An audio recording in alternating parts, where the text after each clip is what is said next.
입니다. 참 좋으신 아버지 하나님, 거룩한 주일을 성수하도록 귀한 날 주시고 저희들에게 한 생명을 주셨사오니 주의 성전에 나온 것을 무한 영광으로 알아 참으로 감사드립니다. 저희들이 드려지는 이 시간이 주님께 진실로 드려질 수 있는 시간이 되어지길 간절히 소망합니다. 저희들이 말씀을 통하여 주님을 다시 한번 바라보기로 원하오니 아버지를 사랑함이 저희 가운데 얼마나 있는지 체크하기 인도하시고 아버지 앞에 다시 한번 다짐하는 귀한 시간 되어지게 하시며 이 자리에 앉아있는 우리 어린 영혼들에게 하나님께서 한없는 축복을 내려줄지 믿사오니 말씀을 사랑하고 주님을 더욱더 사랑할 수 있는 귀한 아이들로 축복하여 주시옵소서. 감사드리며 예수님의 이름으로 기도드렸습니다. 아멘. 저희 친구들 원래 찬양할 때 인사하는 게 있었는데 제가 깜빡했어요. 미안.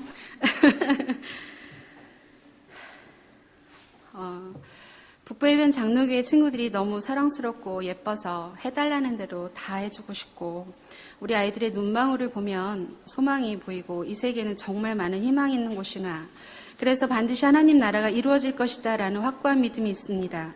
그래서 말 한마디를 해도 저는 너희들을 사랑한다. 또 하나님께서 만나게 해준 너희들이 너무나도 보배롭고 하나님을 더 많이 알 수 있도록 용기를 주고 싶어서 사랑을 주려고 노력을 합니다. 그래서 마주할 때마다 막중한 사명감을 마구마구 느낍니다. 그래서 주님 만나는 날까지 아름다운 믿음의 소망을 하나님께 둘 수 있도록 또 우리 아이들의 평생이 인생의 안테나가 하나님께 맞춰있기를 간절히 소망하면서 무엇을 중점적으로 알려줄까 매일같이 고민합니다. 그래서 주일마다 가슴 벅찬 천국의 소망을 품고 아이들을 만나러 옵니다. 일주일간 아이들을 위해서 준비했다면 굉장히 행복합니다. 그런데 자격 없는 제가 머리도 참 나쁘거든요. 머리도 나쁜 제가 그래도 이 작은 아이들에게 뭔가 해줄 수 있는 걸 생각할 수 있다라는 자체가 무한한 영광이어서 하나님께 고개조차 들 수는 없지만 정말 감사합니다. 그리고 죄송히 하지요. 그래서 아이들이 이 세상을 살아가면서 자랄 때 힘든 시간이 와도 변하지 않고 또 굳게 지켜야 될 것을 마땅히 잘 지키면서 잘 자라갈 수 있도록 늘 교회학교에서 말씀과 기도와 믿음에 대해서 같이 나누고 있습니다. 저희 영아부, 유아부, 유치부, 유년부, 초등부 이 친구들이 다시 한번 믿음에서 자라기를 소망하면서 기도하면서 준비한 이 헌신 예배가 하나님께 영광되어지기를 간절히 소망합니다. 이스라엘에게 만약에 저희 너무 잘 알고 있죠. 지금 출애굽을 쭉 하고 계셔서 이스라엘에게 광야가 없었다면 더 좋지 않았을까 한번 생각을 해보았습니다. 광야가 없었다면 그들은 더 행복하지 않았을까 또한 생각해 봤습니다. 이스라엘 백성이 홍해를 건너갔다면 이미 많이 탈진한 상태가 아니었을까. 그래서 하나님은 왜 그들을 가나안 땅으로 가게 하시지 않으시고 바로 가지 않게 하시고 광야로 인도하셨을까를 한번 생각해 보았습니다. 그들은 바로 가나안 땅을 밟을 것이라고 생각했을 겁니다. 홍해를 통과한 사람들에게 주어지는 것이 홍해를 통과해야만 주어지는 것이 광야라는 것은 너무 인색한 결정이 아니었을까를 생각해 보았습니다. 하나님은 무엇을 가르쳐 주시려고 그들을 광야로 인도하셨을까요? 모든 인생에서 광야를 원하는 사람은 단 한 사람도 없을 것입니다. 잘 되고 늘 행복하고 기쁨의 연속이었으면 참 좋겠다라고 하는 게 저희들의 인생이겠죠. 그런데 이 기쁨이라는 것은 아이스크림과 같다라고 생각합니다. 왜냐하면 기쁨도 잠시 안 먹으면 녹아버리는 아이스크림과 같다라는 생각을 해봤거든요. 하나님이 사랑이라면 왜 이스라엘에게 광야로 걸어가게 했을까요? 그 무엇도 광야가 왜 이스라엘에게 필요한지 속 시원하게 말해주지 않습니다.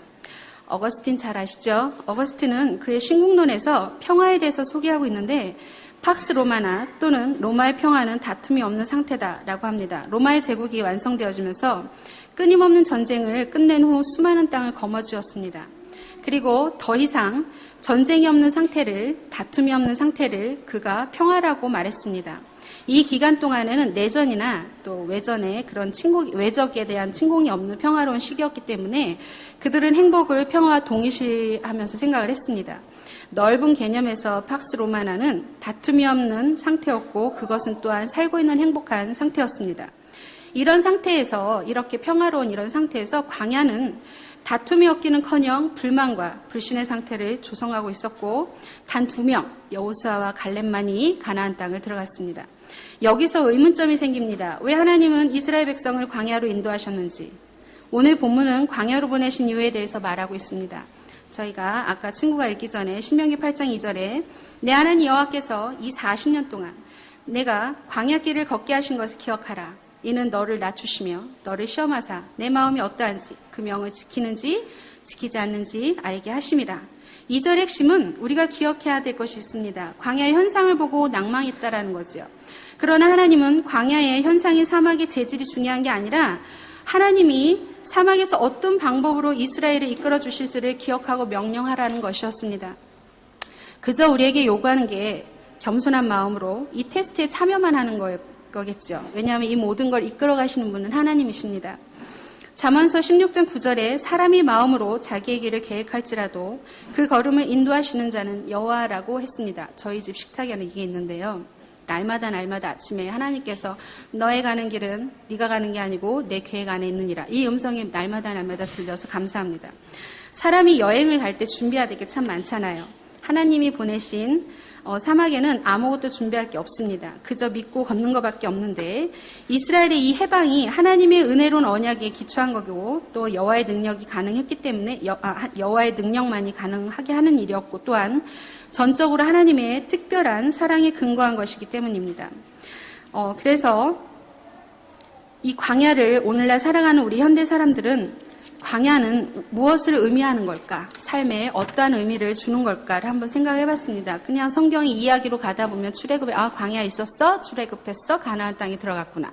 그냥 간단하게 생각하면 이렇지만 그렇게 수천 년 전에 써있던 그 광야가 우리의 삶에는 어떤 의미가 있을까를 한번 생각을 해보았습니다. 그래서 민수기를 조사해보면 이들은 광야에 갔던 길을 40년 동안 걸었는데 이 길이 새롭거나 경험하지 않았거나 걸어갈 수도 없었던 그런 길이 아니라 같은 길을 40년이나 걸어야 했다는 것입니다. 산은 오르면 어느 정도 갔구나 이렇게 생각하지만 광야는 어디까지 도대체 내가 왔니? 라고 생각할 수밖에 없는 그런 장소입니다. 아무리 소리쳐도 소용이 없습니다. 나는 잘 될 거야. 나를 막 암시를 합니다. 그것도 금방 힘을 잃습니다. 계속해서 광야가 펼쳐진다면 내가 할 수 있는 것이 아무것도 없다는 것, 나의 무능함이 드러나는 곳, 이것이 바로 광야가 아닌가 생각해 봅니다. 내가 할 수 있는 것이 아무것도 없다는 곳, 그것이 은혜가 또한 되겠지요. 그렇다면 하나님은 광야의 길을 왜 걸으라고 하셨을까요? 신명기 8장 2절에 우리에게 광야로 인도하시는 분이 하나님이라는 사실을 알게 합니다. 모세는 하나님이 훈련을 시키기 위해서 보냈다고 말했어요. 도대체 뭘 훈련하기 위해서 하나님은 그렇게 인도하셨을까? 그것은 이스라엘이 자신의 무능함을 깨닫고 하나님을 의지하도록 만들기 위해서였습니다. 신명기 8장 3절에 아까 봉독했던 말씀에 너를 낮추시며 너를 줄이게 하시며 또 너도 알지 못하며 내 조상들도 알지 못하던 만나를 내게 먹인 것은 사람이 떡으로만 사는 것이 아니오 여호와 입에서 나오는 모든 말씀으로 사는 줄을 너가 알아야 되겠답니다 라고 나오지요. 광야에 오기 전까지 사람이 떡으로만 살아갈 수 있다고 생각을 했을 거예요. 그들은 떡이면 다 된다고 생각했을 것입니다. 광야를 통과하면서 그들이 가지고 있었던 떡이 다 소진돼서 이제 먹을 게 없어졌죠. 그래서 곧 깊은 절망에 빠집니다. 이러한 상황 속에서 그들이 할 수 있는 건 아무것도 없었습니다. 그리고 그 광야에서 이스라엘 백성은 인생이라고 하는 것은 노력이 아니구나. 하나님께서 도와주셔야만 되는구나 라는 것을 깨닫게 해서 그 사실을 배워갑니다. 이 대목에 은혜가 있습니다. 먹을 것이 떨어지자 기적이 일어났습니다. 그들은 기적을 체험하기 시작했죠. 저희 많이 배웠잖아요. 그쵸? 여러 가지로.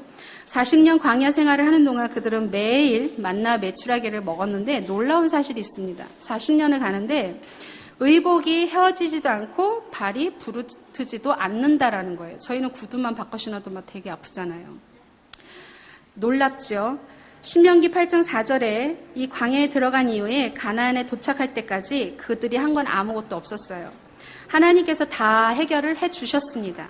바로 이런 사실을 강조한 것이 사람이 떡으로만 사는 게 아니라 여호와의 입으로 나오는 모든 말씀으로 사는 줄을 너희가 알게 하려 하심이라 라는 것이었습니다. 모세는 신명기 32장 47절에요. 하나님의 말씀은 헛것이 아니다. 그것은 생명이다 라고 함으로써 떡이 아닌 하나님의 말씀이 생명이라는 사실을 우리에게 가르쳐 줍니다. 그렇습니다. 광야에서 아무것도 할 수 없었지만 기적이 일어난 거예요. 그들이 인간적으로 뭘 하고 싶어서 뭐 떡방앗간이 있었을 뭐 그런 건 만무하겠죠. 그런데 광야란 오직 한 분이 하나님만이 계셔야만 그들도 있을 수 있는 그런 장소였습니다. 하나님이 어떤 분이신지, 하나님이 그들의 삶에 어떤 의미를 주는지 가르쳐 주기 위해서 그들을 광야로 인도하셨습니다. 신명기 32장 10절과 11절에 광야에 대해서 굉장히 많이 나오는데요.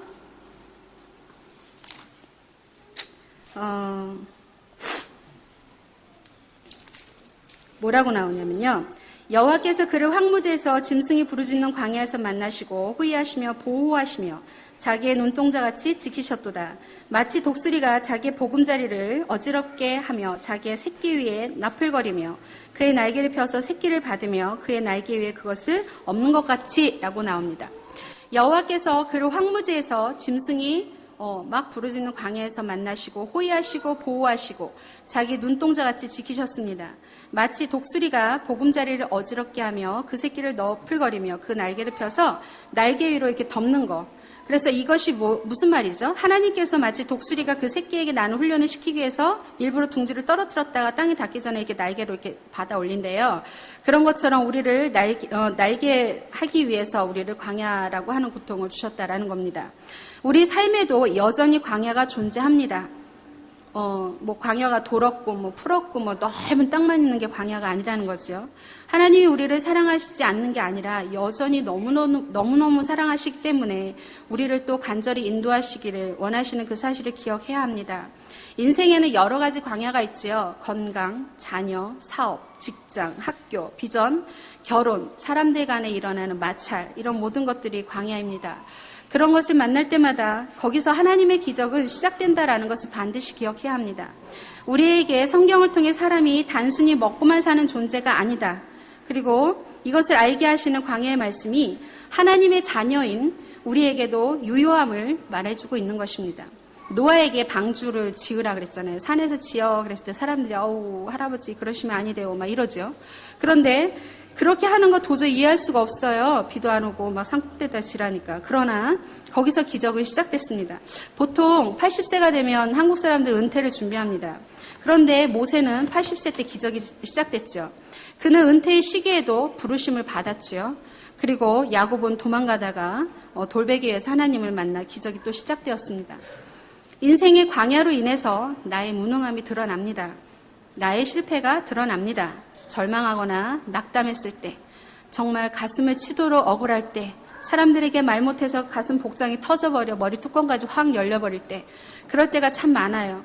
그러나 이렇게 낙담할 것이 없는 이유는 하나님의 기적을 베푸시고 내가 먹는 것으로만 사는 존재가 아니라 끊임없이 하나님의 말씀을 먹고 사는 존재임을 알게 하시고 말씀을 통해 하나님께서 나는 너를 사랑해, 너는 나의 백성이고 너는 나의 자녀야 라고 만나게 해주시는 그분, 놀라우신 전지전능한 하나님이 있다라는 것을 기억합니다. 혹시 넘어지는 사람이 옆에 있습니까? 또 광야의 길에 들어서서 아우성 부리면서 두 팔을 허우적거리며 있는 그 사람에게 광야에서 목이 마르거나 많이 지쳐있는 사람이 있으면 이렇게 한번 말씀해 보세요. 괜찮아. 넘어지면 다시 일어서면 돼. 이제까지 걸어왔으면 하나님의 기적을 바라보고 또 걸으면 돼. 넘어진 자 있으면 같이 부축해서 걸으면 됩니다. 광야는 우리에게 기적을 베푸는 장소고 우리가 하나님의 말씀이 없으면 살 수 없게 된다라는 장소를 반드시 나누어야 합니다. 사람의 위로나 말은 끝까지 가지 않습니다. 그러나 하나님의 말씀과 중보기도는 그의 영을 살립니다. 광야는 피할 길이 아닙니다. 통과해서 가야 할 길입니다. 만약 광야를 통과하는 것이 우리의 선택이 아니라 필수 과목이라면 오늘 말씀을 통해 피하지 마시고 기쁨으로 받아들이시기를 소망합니다. 그리고 그 광야를 통해 주시는 하나님의 계획과 뜻을 발견하시기를 부탁드립니다. 우리도 문제에 직면했을 때 그것을 피하거나 덮거나 또 그 문제의 한복판에서 내가 누구이며 나를 지으신 분이 누구인지 한 번 더 확인하시고 가야 하는 것을 잊지 마시고 잠시 멈춰서서 돌아보시기를 바랍니다. 아파하는 만큼 또 눈물을 흘리며 가슴을 아파하시면서 쳐다보고 계시는 나의 하나님을 기억하십시오. 하나님은 우리의 동일한 아버지임을 확인하시는 용기가 있으시길 축복합니다. 놀라운 사실은 예수님이 30살 이전에도 예수님이셨고요. 30살 이후에 공생했을 때도 예수님이시고 십자가에 달려 돌아가셨을 때도 예수님이셨습니다. 예수님은 그의 사역은 광야에서 시작되었습니다. 40일을 금식하시고 광야로 들어섰던 거 기억하시죠? 또 그 시험을 받으신 후 예수님의 사역이 시작했던 거 기억나시죠? 오늘 말씀을 통해 광야란 나의 무능함이 드러나는 곳이고 반대로 하나님을 만나는 기적의 공간임을 깨달으시고 우리의 삶의 광야가 한복판일 때 또는 때로는 초입에서 때로는 가나안 땅 바로 앞에서 하나님의 기적을 체험하며 기대하는 기뻐하는 우리들이 되기를 소망합니다. 성경에서 하나님의 역사하심을 바라볼 때 모든 위기에 모든 상황이 역전될 때가 있습니다. 성경을 읽을 때마다 한 번씩 처음부터 끝까지 읽고 또 읽고 또 읽고 할 때마다 이 말씀이 있었네. 왜 그렇게 자꾸 생각이 나는지 다가오는 말씀은 대할 때마다 많이 다릅니다.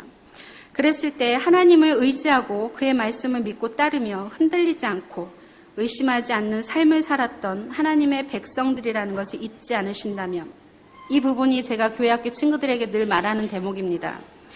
결코 기도할 때 의심하지 마. 그리고 너의 어린 영이 하나님께 기도할 때 하나님은 그 모든 걸 다 들어준단다. 내가 용기 한 번만 내면 하나님이 나의 모든 걸 해결해 주셔. 이걸 날이면 날마다 주일마다 말을 합니다. 너무나도 예쁜 우리 아이들은 아멘이라고 얘기를 하고 때로는 기도의 제목도 나누고 또 그것에 대한 해결 방법도 나누고 또 자기가 응답받은 이야기도 합니다. 어린 영혼들도 이렇게 잘 하는데 우리들이 힘들고 지쳐 처절해서 몸과 마음을 둘 곳이 없을 때 두 팔 벌려서 나의 아버지 하나님께 나아갈 때 모든 기적과 이적과 하나님의 행하심이 있음을 깨닫고 하나님의 멋진 도구로 주님을 만나는 날까지 멋진 인생의 시간들이 되시는 축복의 주인공들이 될 것이라는 믿음이 넘쳐나시길 기도합니다. 또한 헌신 예배를 드리고자 하는 저희 모두가 이 시간이 다시 한번 인생을 헌신하고자 다짐하는 그런 시간들이 되시기를 간절히 소망하는 마음으로 기도합니다. 기도하시겠습니다.